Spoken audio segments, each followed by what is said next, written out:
Seja bem-vindo ao Leitura Bíblica Diária. Hoje continuaremos a leitura do livro de Romanos, do capítulo 5 ao 9.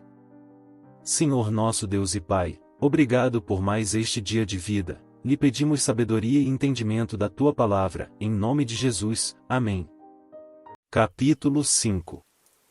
Justificados, pois, mediante a fé, temos paz com Deus por meio do nosso Senhor Jesus Cristo, pelo qual obtivemos também acesso, pela fé, a esta graça na qual estamos firmes, e nos gloriamos na esperança da glória de Deus.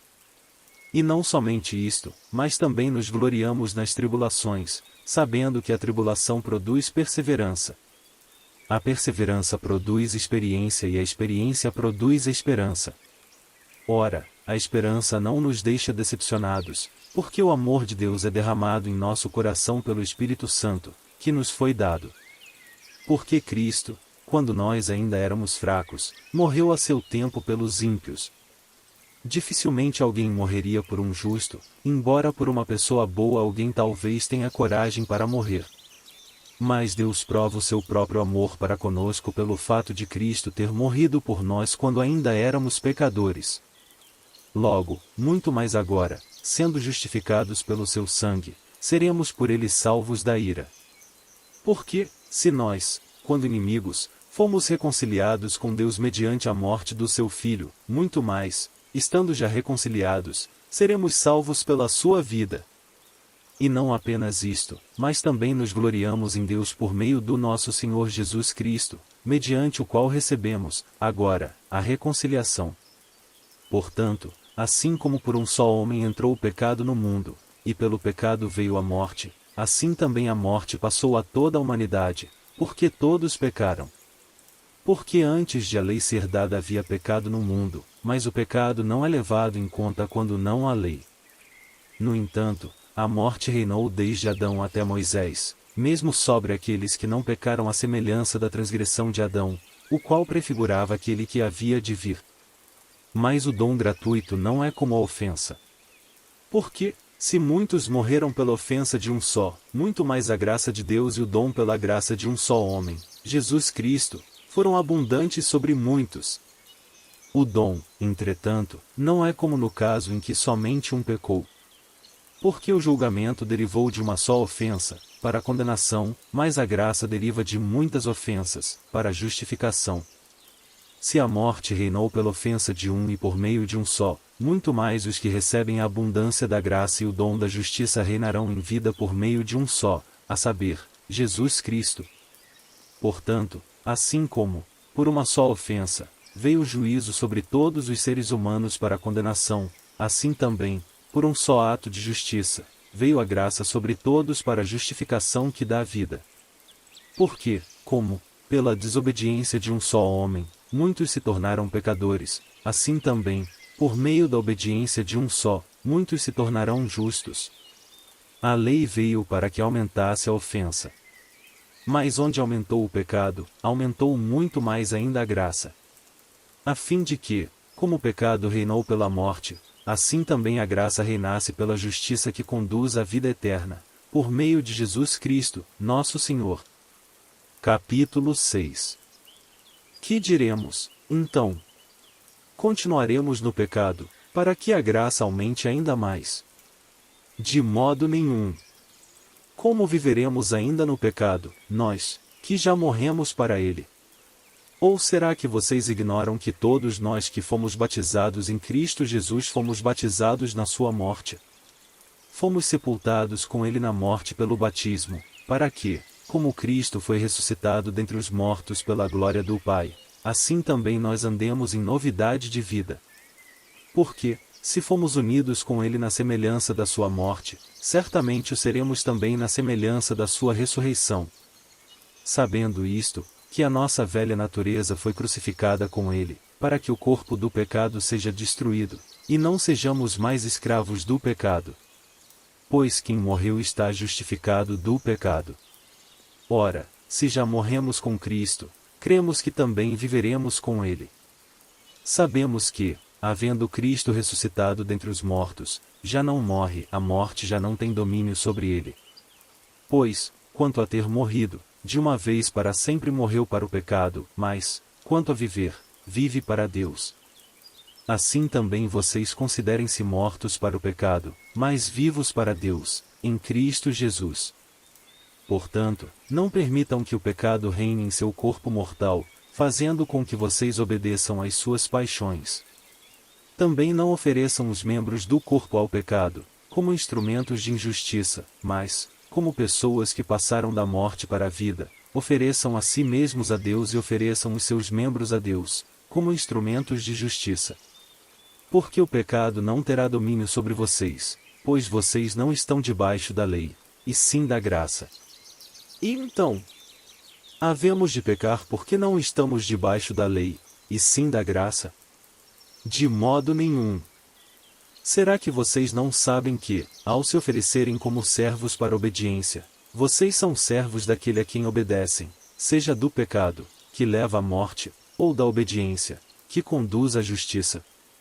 Mas graças a Deus que, tendo sido escravos do pecado, vocês vieram obedecer de coração à forma de doutrina a que foram entregues.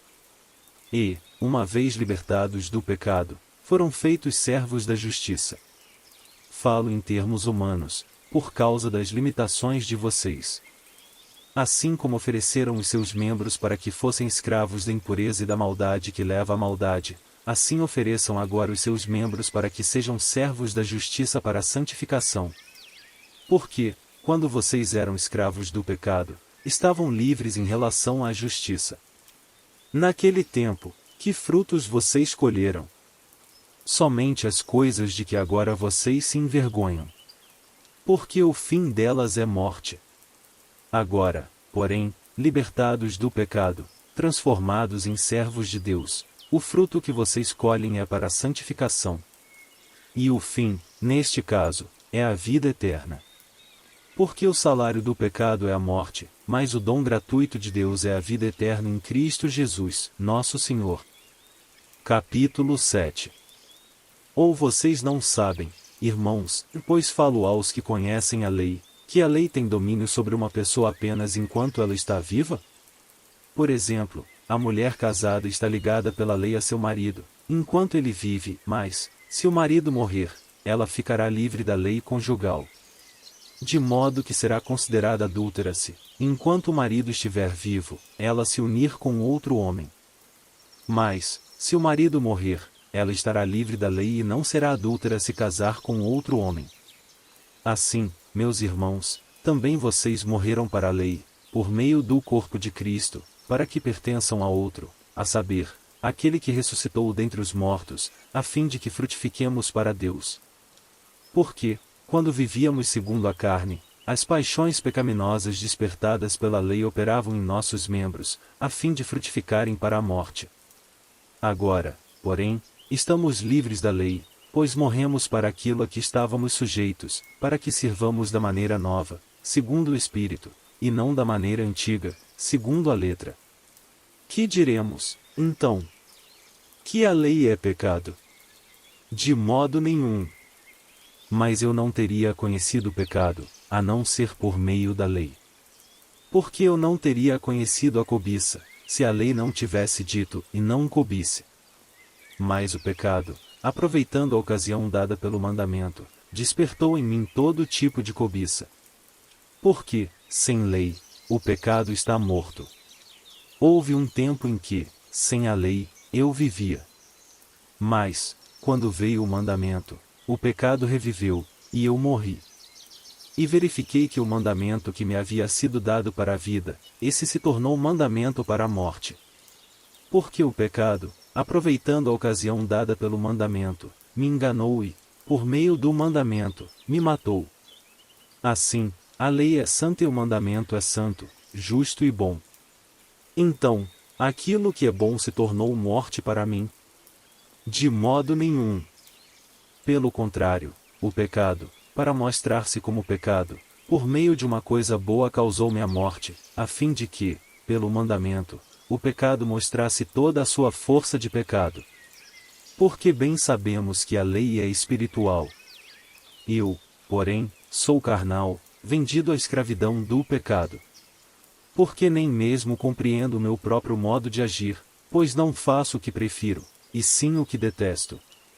Ora, se faço o que não quero, concordo com a lei, que é boa.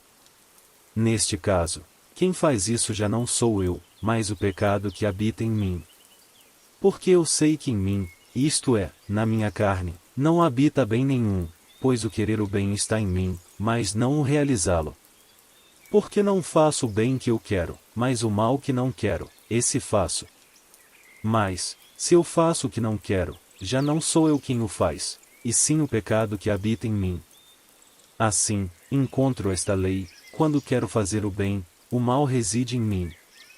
Porque, segundo o homem interior, tenho prazer na lei de Deus. Mas vejo nos meus membros outra lei que, guerreando contra a lei da minha mente, me faz prisioneiro da lei do pecado que está nos meus membros. Miserável homem que sou! Quem me livrará do corpo desta morte? Graças a Deus por Jesus Cristo, nosso Senhor. De maneira que eu, de mim mesmo, com a mente, sou escravo da lei de Deus, mas, segundo a carne, sou escravo da lei do pecado. Capítulo 8. Agora, pois, já não existe nenhuma condenação para os que estão em Cristo Jesus. Porque a lei do Espírito da vida, em Cristo Jesus, livrou você da lei do pecado e da morte. Porque aquilo que a lei não podia fazer, por causa da fraqueza da carne, isso Deus fez, enviando o seu próprio Filho em semelhança de carne pecaminosa e no que diz respeito ao pecado. E assim Deus condenou o pecado na carne, a fim de que a exigência da lei se cumprisse em nós, que não vivemos segundo a carne, mas segundo o Espírito. Os que vivem segundo a carne se inclinam para as coisas da carne, mas os que vivem segundo o Espírito se inclinam para as coisas do Espírito. Pois a inclinação da carne é morte, mas a do Espírito é vida e paz. Porque a inclinação da carne é inimizade contra Deus, pois não está sujeita à lei de Deus, nem mesmo pode estar. Portanto, os que estão na carne não podem agradar a Deus. Vocês, porém, não estão na carne, mas no Espírito, se de fato o Espírito de Deus habita em vocês. E, se alguém não tem o Espírito de Cristo, esse tal não é dele. Se, porém, Cristo está em vocês, o corpo, na verdade, está morto por causa do pecado, mas o Espírito é vida, por causa da justiça. Se em vocês habita o Espírito daquele que ressuscitou Jesus dentre os mortos, esse mesmo que ressuscitou o Cristo dentre os mortos vivificará também o corpo mortal de vocês, por meio do seu Espírito, que habita em vocês. Assim, pois, irmãos, somos devedores, não à carne, como se estivéssemos obrigados a viver segundo a carne. Porque, se vocês viverem segundo a carne, caminharão para a morte, mas, se, pelo Espírito, mortificarem os feitos do corpo, certamente viverão. Pois todos os que são guiados pelo Espírito de Deus são filhos de Deus. Porque vocês não receberam um espírito de escravidão, para viverem outra vez atemorizados, mas receberam o espírito de adoção, por meio do qual clamamos, Abba, Pai. O próprio Espírito confirma ao nosso espírito que somos filhos de Deus.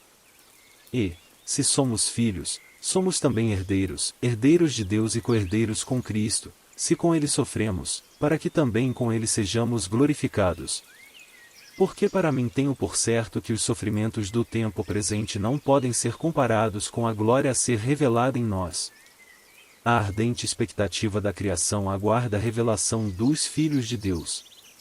Pois a criação está sujeita à vaidade, não por sua própria vontade, mas por causa daquele que a sujeitou, na esperança de que a própria criação será libertada do cativeiro da corrupção, para a liberdade da glória dos filhos de Deus.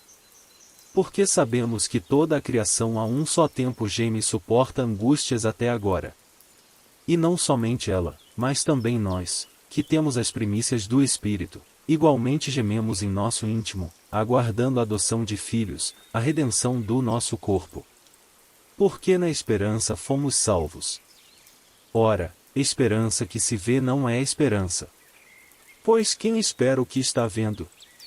Mas, se esperamos o que não vemos, com paciência o aguardamos. Da mesma maneira, também o Espírito nos ajuda em nossa fraqueza. Porque não sabemos orar como convém, mas o próprio Espírito intercede por nós com gemidos inexprimíveis. E aquele que sonda os corações sabe qual é a mente do Espírito, porque intercede pelos santos de acordo com a vontade de Deus.